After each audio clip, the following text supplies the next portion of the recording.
안녕하십니까. 소쿨극장의 재미있고도 기이한 옛날 이야기 시간입니다.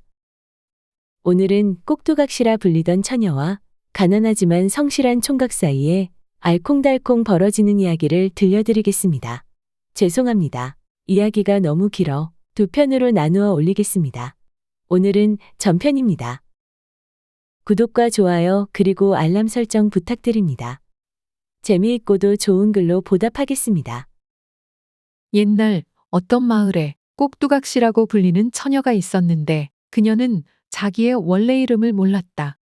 애당초 이름이 없었거나 아니면 있었는데 기억을 못하는지는 모르지만 인제 와서 새삼 누구도 알려하지 않았다. 꼭두처녀는 늙고 병든 홀아버지를 모시고 살았는데 집이 워낙 가난해서 고생이 이만저만 아니었다. 게다가 처녀는 몸이 절구통같이 뚱뚱한 데다 가로 세로의 길이가 거의 같았고 머리는 장구통 머리에 얼굴은 난간 이마에 왕방울 눈에 개발코에 주걱턱에 한마디로 말해서 아주 못생겼다. 이러니 누구도 색시 삼으려 하지 않았다. 그래서 나이 30이 되도록 시집도 못 가고 홀아버지의 뒷바라지만 하고 있었다. 그런데 하루는 어떤 사람이 찾아와서 아버지하고 뭐라고 쑥덕거리다가 갔다. 그날 저녁 아버지는 꼭두처녀를 부르더니 아무데 산골에 사는 목도령이라는 총각하고 혼인말이 나서 약혼했으니 그리 알라고 했다. 꼭두각시는 신랑들 총각이 어떻게 생겼는지 모르지만 어쨌든 시집가게 된 것을 다행으로 여기고 날바지가 오기만을 기다리고 있었다. 그런데 목도령이라는 총각 역시 집이 찢어지게 가난한 데다 늙은 홀어머니를 모시고 사느라고 장가갈 차비를 꾸릴 새가 없었다. 조금만 형편이 펴지면 색시를 맞이해야겠다고 열심히 일을 하며 애를 썼지만 워낙 가난한 살림이라 좀처럼 장가미천을 장만하지 못하고 세월만 흘렀다. 꼭두처녀는 꼭두처녀대로 혼일날 바지가 이제 나오나 저제 나오나 하며 기다렸다. 가랑잎이 바스락만 해도 목도령 집에서 소식이 왔나 하고 내다보고 까치가 깍깍거려도 목도령이 오나 하고 반색하고 그러는 중에도 홀레 올리는 모습을 남몰래 그려보면서 남이 집 품위를 하면서도 콧노래를 부르곤 했다. 중매쟁이가 다녀간 뒤 날이 가고 달이 가고 몇 해가 지나 아버지마저 병으로 돌아가셨건만 목도령한테서는 소식이 없었다. 꼭두처녀는 기다리기에 지쳐서 자기가 먼저 목도령을 찾아가 보기로 했다. 보리막걸리 한 병하고 꿩이 없으니 대신 닭으로 건치해서 보따리를 하나 만든 다음 그놈을 머리에 이고 몇 해 전 귓결에 들은 목도령이 사는 동네를 향해서 길을 떠났다. 목도령네 집은 멀고 먼 데 있었다. 어찌나 먼지 하루 종일 가도 목도령네 집은 나서지 않았다. 밤이 되어서 큰 나무 밑에 쪼그리고 앉아 밤을 새웠다. 그리고 날이 밝자 다시 걸어갔다. 또 하루 종일 걸어가도 목도령네 집은 나서지 않았다. 그래도 기운을 내서 걸어갔다. 해가 지고 어둑어둑 밤이 되었다. 큰 나무 밑으로 가서 잘 채비하다가 문득 앞을 바라보았더니 불이 반짝반짝 비치는 집이 보였다. 꼭두처녀는 오늘 밤은 저 집에 가서 하룻밤을 새워보자. 하고 그 집을 찾아갔다. 그 집은 몇 해나 지붕을 이지 아니하였던지 군데군데 골이 패고 꺼져 삼간초가가 곧 쓰러질 것 같았고 울바자는 수숫대로 엉성하게 얼거 있고 살인문도 없었다. 바깥에서 주인을 찾으니까 컴컴한 불 밑에서 바느질을 하고 있던 어떤 할머니가 나왔다. 지나가던 사람인데 하룻밤 자고 갈 수 없느냐고 물었다. 할머니는 그러라고 했다. 방에 들어가서는 가져온 보퉁이를 한쪽 귀퉁이에 놓은 다음 혹시 목도령네 집을 아느냐고 물었다. 할머니는 이 집이 목도령네 집이라고 대답했다. 꼭두각시는 일어나서 그 할머니한테 깍듯이 큰절을 하고는 자기는 목도령과 혼인말이 있는 처녀인데 몇 해가 지나도 아무 소식이 없어서 이렇게 찾아왔노라고 말했다. 조금 있으니 총각 한 사람이 들어왔다. 그 사람은 한 팔이 축 늘어졌는데 다리까지도 절룩거리고 있었다. 총각은 반가워하는 것 같았다. 하지만 심하게 말을 더듬어서 무슨 말을 하는지 거의 알아들을 수가 없었다. 손짓, 발짓으로 보아 곧 혼인하려고 했지만 살림살이가 통 펴지를 않아서 날바지조차 못 보내 미안하다는 뜻인 것 같았다. 방이라고 둘러보니 다해진 헌 돗자리가 하나 깔려 있었고 헌솜이 빠져나온 이불이 한 채 있었으며 부엌에는 오지솥 단지 하나가 걸려 있고 깨진 사발 2개에 모지랑 숟가락 2개밖에는 아무것도 없었다.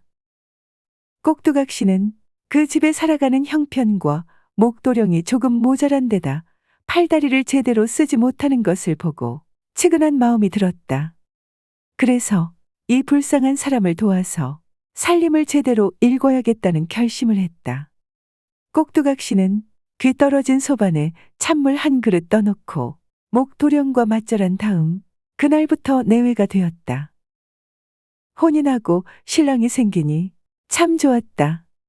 무엇보다도 이 세상에 자기 것이 신랑을 자기 것이라고 해서 되는지는 모르겠지만 생겼다는 것이 너무 좋았다. 결혼한 다음 날부터 꼭두각 씨는 동네의 집집을 찾아다니며 품위를 구했다. 동네의 온갖 굳은 일이며 허드렛 일을 해서는 먹을 것과 입을 것을 챙겨다 시어머니와 남편을 먹이고 입혔다. 꼭두각 씨는 첫 새벽에 누구보다 먼저 일어나 깨끗한 정화수를 길어다 놓고는 우리 집에 복을 내리시어 끼니 걱정하지 않도록 해주십시오. 하고 100일 동안 매일 뒷동산에 올라가서 마을을 수호한다는 수목신에게 정성을 다하여 빌었다. 잘 살게 해달라고 빌고 싶었지만 그건 아무래도 너무 염치가 없는 것 같았다. 그러자 100일째 되는 날 기도하던 그 장소에 금빛이 나는 노란 수탉이 한 마리 나타났다. 꼭두각 씨는 수목신 신령님이 주신 복이라 믿고 그 닭을 소중하게 품에 안고는 집으로 돌아왔다. 집에 와서 자세히 살펴보니 그 닭은 진짜 닭이 아니라 금으로 된 닭이었다. 꼭두각 씨는 함을 만들어 그 안에다 금닭을 잘 간직했다. 하루는 꼭두각 씨네 집에 금닭이 있다는 소문을 들은 부잣집 영감이 찾아와서 그 닭을 보자고 했다. 그 금닭을 본 영감은 자기가 살고 있는 집과 수만석지기의 전답을 몽땅 줄 터이니 바꾸자고 했다.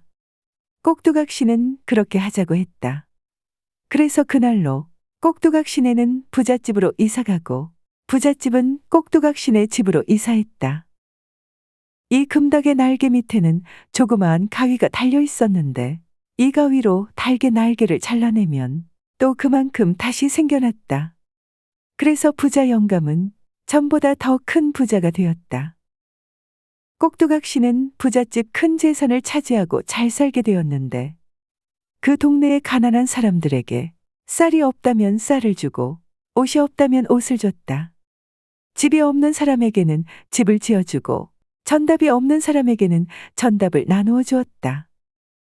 이렇게 인심을 후하게 쓰니까 먼 곳 사는 사람까지도 찾아와서 도와달라고 했다. 꼭두각 씨는 이런 사람도 싫다고 하지 않고 모두 도와주었다. 그랬더니 그 많던 재산이 얼마 못 가서 다 없어지더니 어느덧 집 한 칸 없이 되어버렸다. 옛날로 되돌아간 것이다. 꼭두내외는 그래도 별 걱정을 하지 않았다. 산 입에 거미줄 칠까. 성실하기만 하면 어떻게 하든지 간에 살아갈 수 있다고 믿었기 때문이다. 게다가 동네 사람들에게 뿌려놓은 게 얼만데 설마 그대로 보고 있으랴? 하고 생각 안 한 것도 아니었다. 하지만 무엇보다도 기다리던 아이가 들어서서 꽁보리밥에 간장 한 종지밖에 없어도 꼭두네 가족은 그저 행복하기만 하였다. 그러던 중 몇십 년 만에 처음 보는 기근이 닥쳤다. 기근은 질병을 불러오게 마련이니 늙은 시어머니가 돌림병으로 먼저 세상을 버렸다. 죽은 사람은 죽은 사람이고 산 사람은 살아야 하는데 꼭두에게는 자기 목숨보다도 뱃속에 든 아이의 목숨이 더 귀하게 여겨졌다. 아이를 살리려면 어미인 자기가 뭐라도 먹어야 했다. 그런데 먹을 것이 없었다. 자기네에게 도움을 받았던 사람들 가운데 그나마 죽이라도 끓여 먹는 사람에게 도움을 청했다. 하지만 돌아온 건 병신 주제에 어쩌라고. 하는 구박과 멸시였다. 그 와중에 아이를 사살했다. 그렇지만 꼭두각 씨와 목서방은 그 사람들을 나무라지 않았다. 그 사람들이 악심을 품고 못되게 굴어도 그 사람들을 욕하고 꼬중하기보다는 오히려 자기네한테 무언가 허물이 있다고 여기며 이해하려 애썼다. 하지만 이 동네에서 살기가 싫었다. 아니, 살 수가 없었다. 죽은 아이를 뒷산 시부모님 묘소 밑에다 묻고는 동네를 떠나서 발 가는 대로 바람 부는 대로 정처 없는 길을 나섰다. 전편은 여기에서 끝입니다. 후편은 목요일에 올리겠습니다. 들어주셔서 고맙습니다. 용어 풀어올리겠습니다.